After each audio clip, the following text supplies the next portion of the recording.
Woke up this morning with my head just full of all these thoughts about community and accidental and intentional community, and had to come and talk with you guys with it and just share and join in a conversation.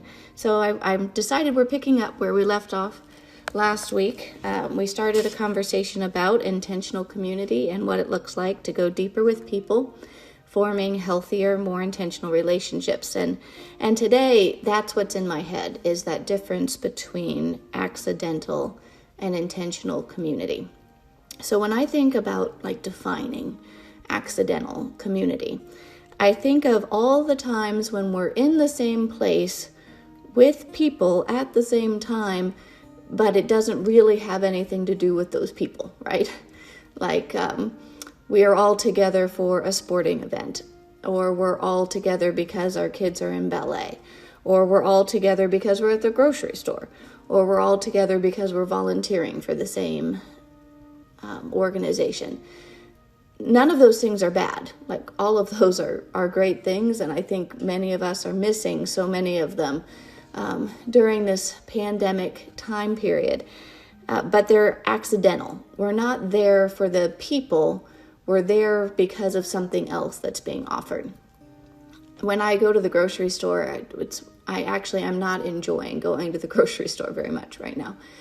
And I think part of it is I was the person that would get into little conversations in line with the lady the age of my grandmother, and we would talk about who she was buying things for and who she might see over the holidays. We feel so uncomfortable right now, having that kind of interaction. We're trying to stay more socially distanced when we have that time together in public places, and I'm missing that kind of accidental community. So I'm not trying to say that accidental community is a bad thing, but I think it made up a lot of what our world used to look like, and that just has had me thinking about all sorts of things. So intentional community is same place, same time for the people. You're there because you care about the people in that room and in that space. And there is a difference between accidental and intentional community that really matters. And sometimes I think we can believe that we're building into one another's lives intentionally when all we really are is same place, same time. But our purpose isn't the same, and we're not being purposeful in how we interact with one another. So when Matthew was little, he was the ultimate of picky eaters. He's still not always great.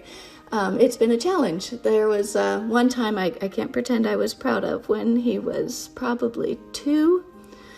I couldn't keep food in that boy. And so eventually I broke every rule I ever thought I would have about table manners, and I let him run around the table all through the meal, as long as every time he came by my chair, he took a bite. Because I was desperate to get him fed, the things we do as parents. But when the pandemic happened, and when we first went into quarantine, Jeff had a lot of concerns about how we got food into the house and how often, and we were being really careful, especially in those first couple of weeks. And so I had to have a conversation with the kids, because Matthew had realized years and years ago, that I cared about certain parts of his dinner or his lunch more than other parts. And so he knew that he was always going to have to eat the meat. He knew that he could only bargain his way out of so many vegetables. He loved fruit, so he knew I was always going to make him eat the fruit. But there was always this one category of food on his plate that he realized I didn't care about. And sometimes it was rice, and sometimes it was potatoes, or sometimes it was mac and cheese or noodles. But if he wanted to get out of eating any more food, he could always leave that section of his plate full. And I didn't care. And so when the quarantine happened and we were getting food in the house less often, I knew I was going to run out of the preferred fruits, that we were going to probably get short even on some of the vegetables, and that in order to keep this growing boy full, I was going to need him to start consistently eating the rice, potatoes, or noodles in that corner of the plate. And so we had that conversation. And he looked at me and he said, "Why?" And I said, "Because I can't get more of everything else, and I need you to be full. And while these foods are not especially good for you, which is why I've never cared whether you ate them before, they do keep you full, and I need you full." And so one of the benefits of quarantine is that sometimes my children have now learned how to clean their plates. Sometimes, fingers crossed, we'll see.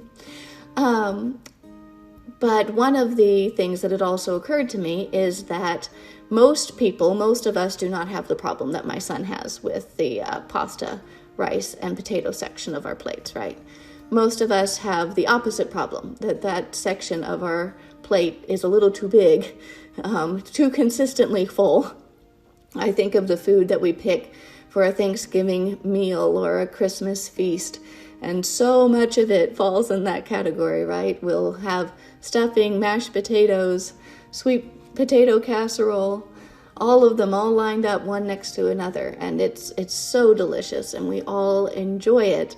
But then we talk about, in January, going on a diet, because we can't eat every day like it's Thanksgiving. We can't pile that many,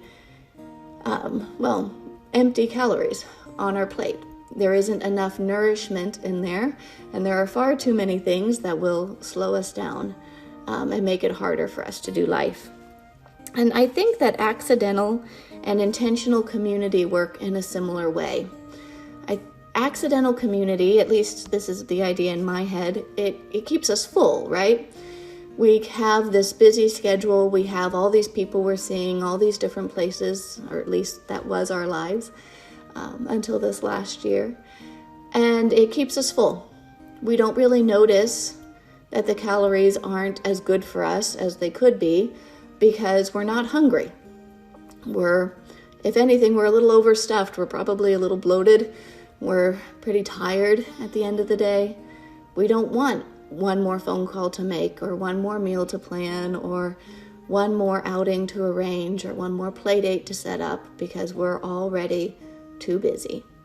And so while we would say that we want to get to know the neighbor down the street and we'd like to have them over for dinner, or that we'd like to have closer relationships with the people in our community groups at church, the practicality of our life often means that we're full. And so we don't feel the need to do that. This year has taken out a lot of those things that were keeping us full.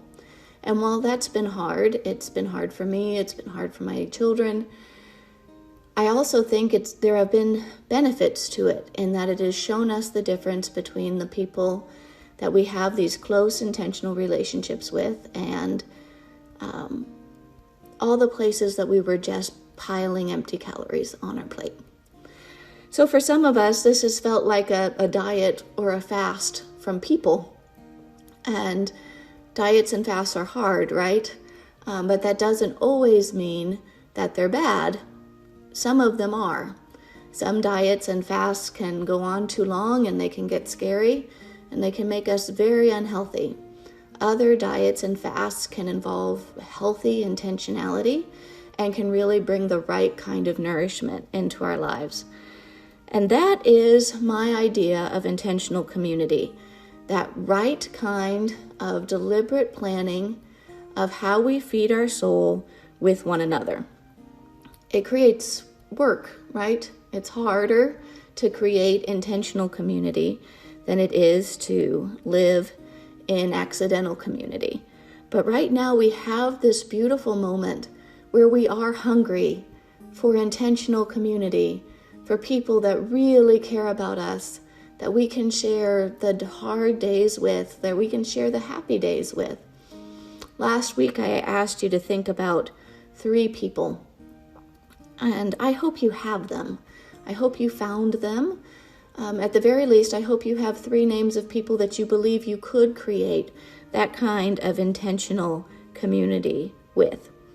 When we're over full from the accidental community, we won't invest the time and effort that intentional community requires.